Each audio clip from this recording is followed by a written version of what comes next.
Oke. Sebelumnya memang absen terlebih dahulu. Kehadirannya Alea Mujalali wal Ikram, Alifa Anisa Areta, Ataya Aksel Baja, Boy Juno Kalista Estu, Fajar nggak masuk. Fardan Faraska Fatima Azara, Nania Firdaus Giana Kaisha nggak masuk. Kairul Maiza Faris, Adnan Nabila Naufal, Raditya Nurlatifah Raihan, Rifki, Delvino Sabah Syifa, Tony. Oke. Silakan dibuka bukunya di tema 5.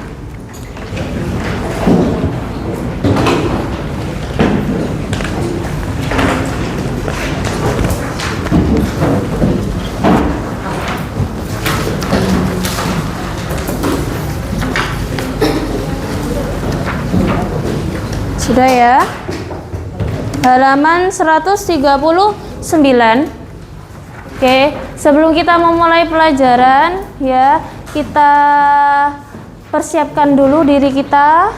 Silakan tangannya di atas meja, adab seperti berdoa, ditenangkan dirinya.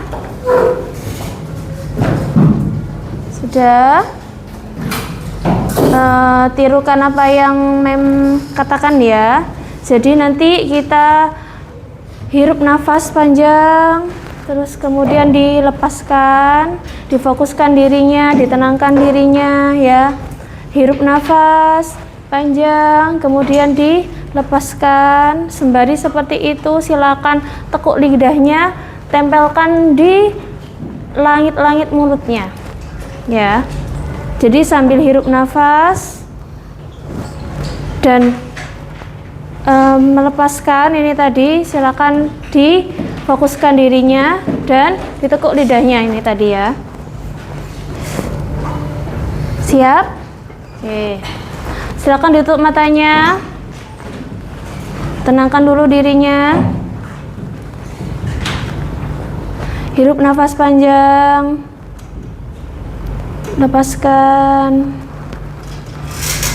Hirup nafas panjang. Lepaskan. Hirup nafas panjang.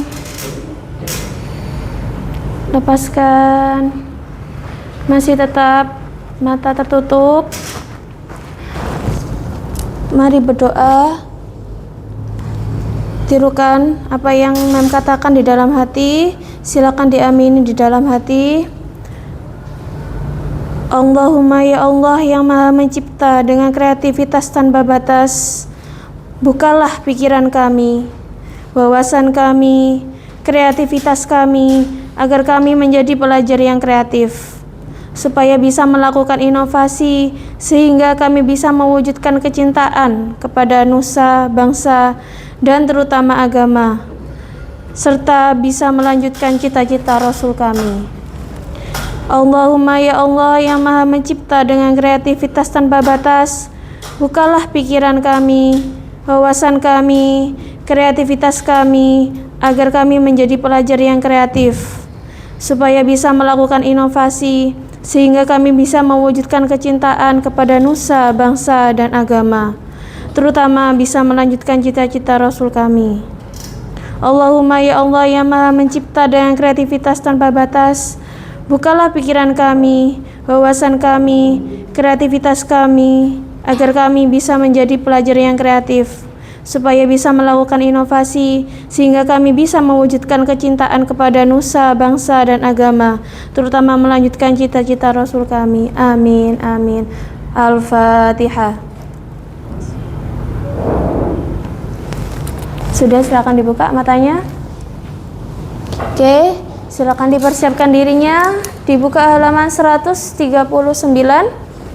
Ya, kalau menyanyi bersama ya.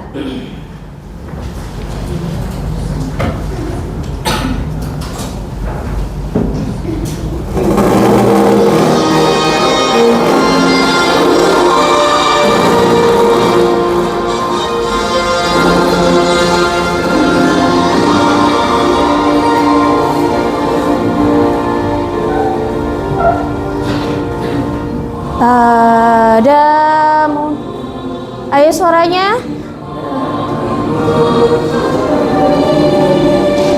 Padamu negeri kami berbakti, pada ini spidolnya di mana?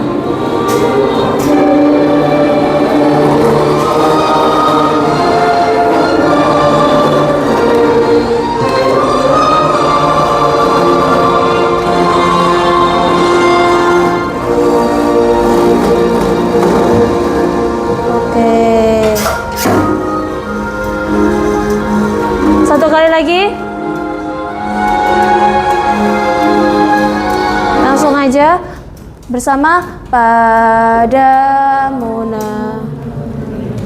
kami berjanji, padamu negeri kami berbakti, padamu negeri kami mengabdi, bagi jiwa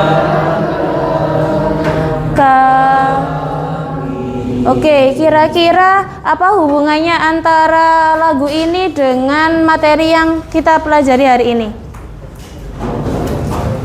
Apa? Kedatangan bangsa barat ke Indonesia. Mengganti sistem barter menjadi sistem cash ya. Oke, good ya. Oke, itu adalah pengantarnya. Jadi mungkin bisa dilihat di bukunya ya, The Arrival of Colonial in Indonesia ya. Jadi ini ada beberapa faktor penyebab kedatangan bangsa barat ke Indonesia. Yang pertama adalah Konstantinopel under control Turkish Utsmani. Jadi Konstantinopel itu adalah wilayah di mana menjual rempah-rempah. Tetapi pada saat itu yang namanya Konstantinopel dikuasai sama Turki Utsmani atau Islam ya. Karena dikuasai oleh Islam, maka bangsa Eropa mencari alternatif lain yang menghasilkan rempah-rempah selain di Konstantinopel. Nah, dengan cara apa? Dengan melakukan yang namanya penjelajahan samudra, mencari wilayah yang baru yang menghasilkan rempah-rempah ya. Yang nomor dua adalah Indonesia itu kaya akan natural resource atau kaya akan sumber daya alam. Sebenarnya yang namanya bangsa Eropa ya pertama kali datang ke Indonesia, apakah langsung menjajah Indonesia? Tidak. Tujuan awalnya apa? Berdagang. Tetapi kemudian timbul yang namanya rasa serakah ya kan, rasa ingin menguasai. Kenapa? Karena juga ada yang namanya motivation of 3G, enggak lepas dari ini. Gold, gospel, glory. Gold itu apa? Emas. Maksudnya apa? Ya, apa itu rempah-rempah itu? Gold. Mencari kekayaan, ya kan? Karena dulu ya sebuah negara dikatakan negara yang besar, negara yang maju itu kalau punya cadangan emas yang banyak. Gitu. Artinya ya kekayaannya banyak otomatis kan dia bisa beli emas ya. Nah, kalau suatu negara ini tadi tuh punya cadangan emas yang banyak ya dianggap menjadi negara yang besar. Gospel, apa gospel? Gospel, oke, berhubungan dengan apa? Penyebaran agama. Agama apa? Kristen ya. Glory.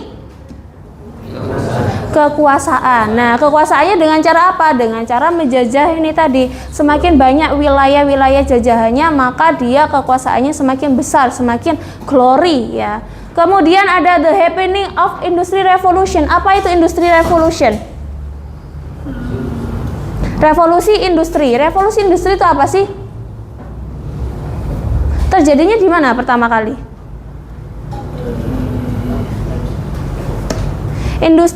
Revolusi industri itu adalah perubahan di mana yang namanya masyarakat sudah mulai mengenal yang namanya mesin. Pertama kali itu ada di Inggris ditemukannya mesin uap. Akhirnya yang namanya awalnya kapal-kapal ini tadi itu hanya berlayarnya berdasarkan angin, tapi karena ada revolusi industri ini menjadi pakai apa? Pakai mesin. Nah, mesin uap. Jadi akhirnya lebih cepat gitu ya. Oke, silakan dilihat terlebih dahulu videonya. Sorry, apakah ada spidol? Oke.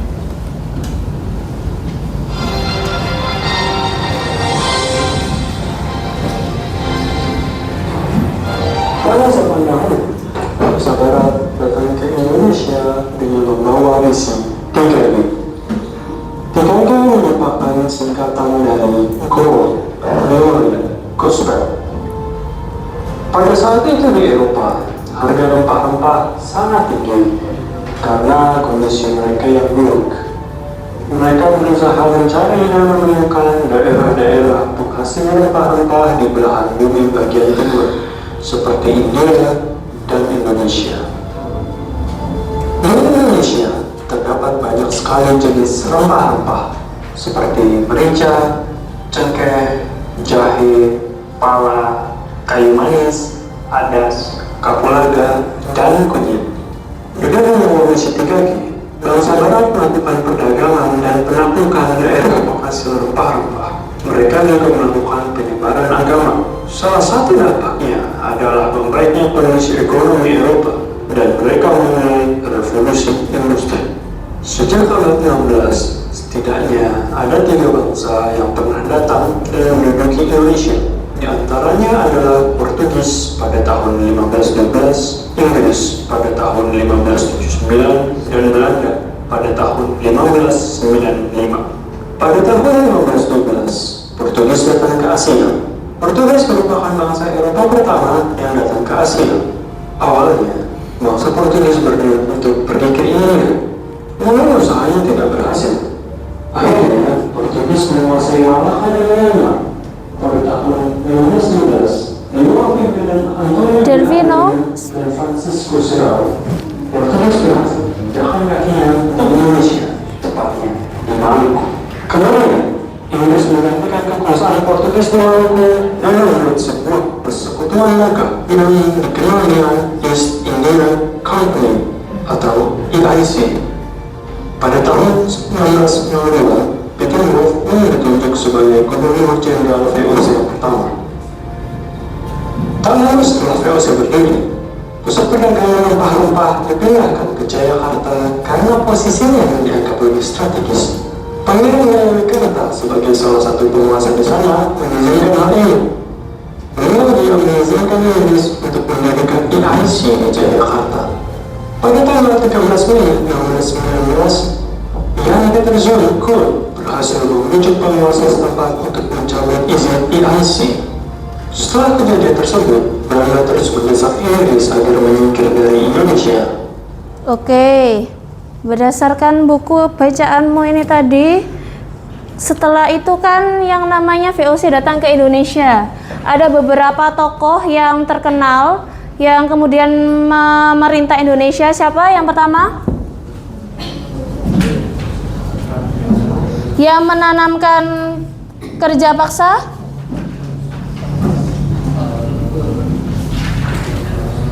Siapa?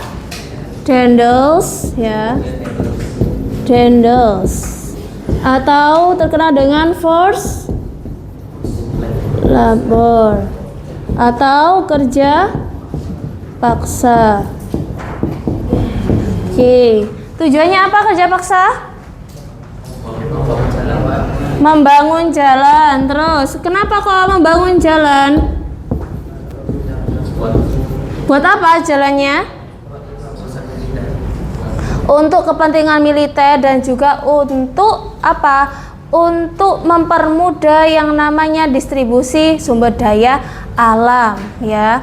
Kemudian pada saat itu yang namanya Hindia Belanda itu ada ancaman dari Inggris. Karena ada ancaman dari Inggris, maka dibangun yang namanya fasilitas-fasilitas pertahanan. Seperti apa lagi? Seperti yang namanya benteng juga, ya. Terus kemudian apa lagi? Sudah? Oke. Nah, yang namanya forced labor atau kerja paksa ini tadi itu membuat yang namanya masyarakat ini menderita, ya kan? Digaji atau tidak? Digaji atau tidak? Digaji meskipun dengan upah yang tidak sesuai, dan itu pun gajinya ternyata dikorupsi sama orang Indonesia sendiri. Jadi gajinya ini tadi itu diberikan kepada seperti bupatinya gitu ya, tetapi kemudian dikorupsi, tidak diberikan kepada masyarakatnya ini tadi. Akhirnya ya itu tadi banyak yang namanya penderitaan gitu ya. Kemudian nomor 2 siapa? Setelah Daendels, kemudian muncullah yang namanya Inggris menguasai Indonesia yang dipimpin oleh Sir Thomas Stamford Raffles. Oke. Sir Thomas Stamford Raffles itu bukan dari Belanda tetapi dari Inggris. Kebijakannya apa? Kebijakannya adalah land rent system atau sistem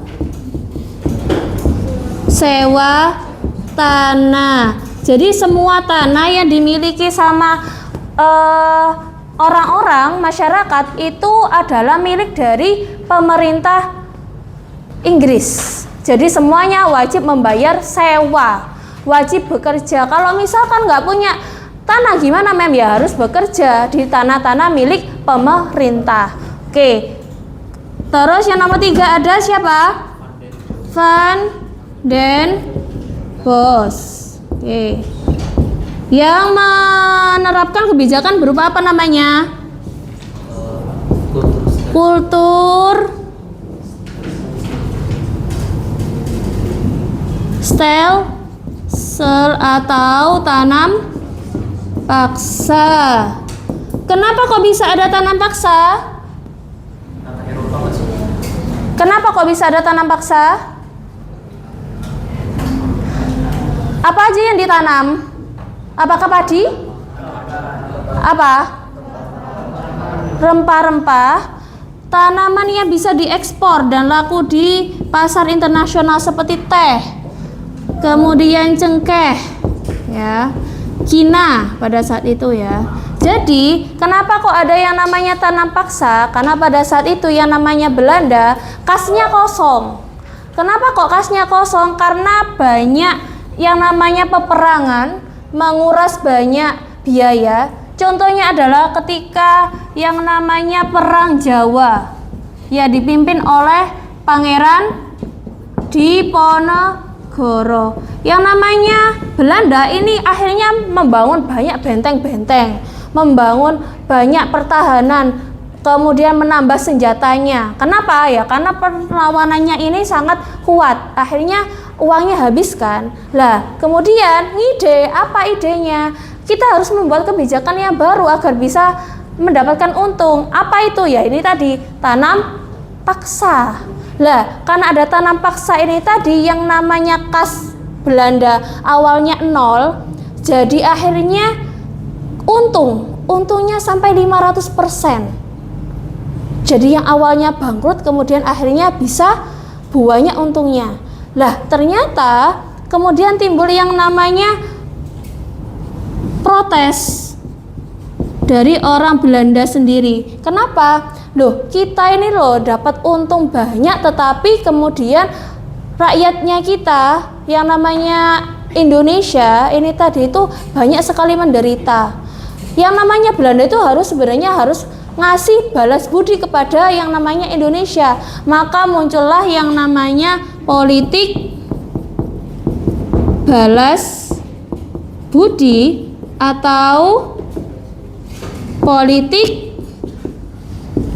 etis. Tahu politik etis? Pernah dengar politik etis? Ada 3 politik etis, apa aja itu? Education, irrigation, dan immigration. Jadi yang namanya orang Indonesia bisa mendapatkan yang namanya pendidikan, bisa mendapatkan yang namanya pengetahuan tentang irigasi, bisa melakukan persebaran penduduk tidak terpusat di Jawa aja dengan emigrasi. Tapi yang education ini tadi positifnya muncul yang namanya golongan terpelajar ya. Tapi negatifnya apa? Hanya bisa dinikmati oleh beberapa orang aja. Tidak semuanya mendapatkan pendidikan yang tinggi. Jadi kalau bangsawan bisa, tetapi kalau misalkan rakyat biasa ya sekolahnya sekedarnya aja, gitu ya. Itu yang di politik etis. Irigasinya otomatis kemudian yang namanya orang Indonesia bisa mengenal sistem irigasi atau pengairan sawah. Kalau yang di emigrasi ada penyelewengannya apa? Ternyata kemudian masyarakatnya digunakan untuk apa? Untuk pindah ke wilayah lain, tetapi digunakan untuk tenaga kerja paksa. Itu ya. Any question dari sini? Oke. Coba silakan didiskusikan dengan teman sebangkunya.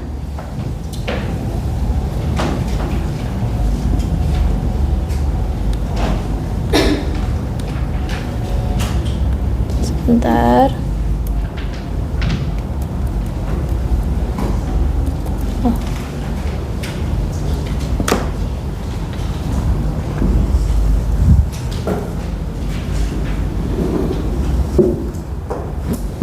Oke. Ada 2 pertanyaan di sini. Silakan dijawab dengan teman sebangkunya. Ditulis di buku tulis, di salah satu buku tulisnya teman kalian, tetapi silakan diberi nama dan absen. Absennya dan namanya adalah 2 orang ini tadi. Silakan dijawab. Bertiga boleh. Bertiga langsung. Ya. Perwakilan.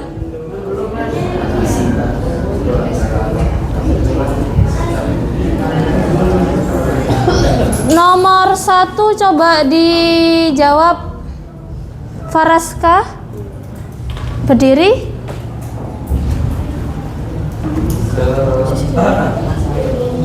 The Western nation was recorded as having controlled Indonesia land for the longest time, even more than the Japan as the colonialism of the Southeast Asia. The Western monopoly trade through the very the Ostindische Company (VOC) with the main of spice commodities from Indonesia to distribute to Europe. Due to the destruction of the Constantinople, many Western countries come to Indonesia. There are 2 main monopolized trade throughout the Western country. The first was LCI, and the second is VOC. Due to the Netherlands avoiding competition, the Netherlands found VOC, and the policy between the colonialism era is culture stelsel. And the difference with Yes. in this era? Yes. How about the manage the natural resource in this era? If there is VOC now, Yes. like VOC, If there is VOC, Indonesia will experience loss because the Dutch want to experience advantage. And how the ways to manage the natural resource for now? How the ways? Gimana caranya kalau sekarang manage natural resource di Indonesia? Apakah seperti VOC yang kerja paksa? Of course not, because now colonialism is erased, and I guess that the way is by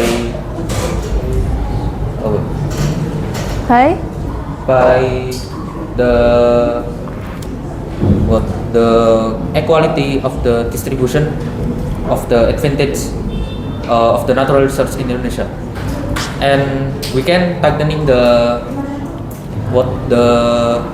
security system, especially in the sea, because many colonialism like Chinese, like Tionghoa, like Tionghoa come to the season of the Indonesia.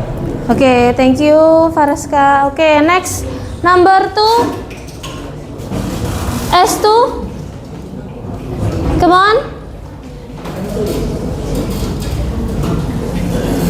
How's the effort to improve the quality of education in Indonesia? Louder please. Louder please. Louder.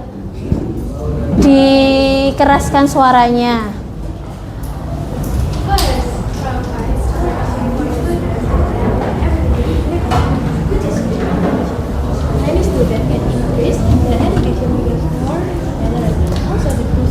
Suaranya dikeraskan lagi.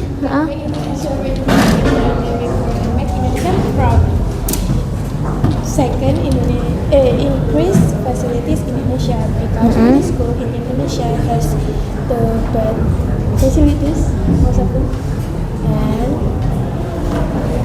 they must increase in education in Indonesia. Oke. Finish. Oke. Next, kemudian nomor 1 coba dibaca jawabannya. Boy Juno.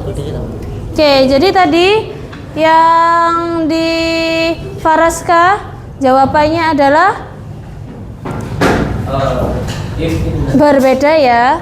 Oke, berbeda antara yang sekarang dengan yang dulu. Kalau yang dulu itu ada VOC, kalau yang sekarang ini tadi itu dengan cara memperketat juga pengawasan kepada masyarakat asing ya yang mau ke Indonesia ini tadi ya, nge-manage natural resource-nya.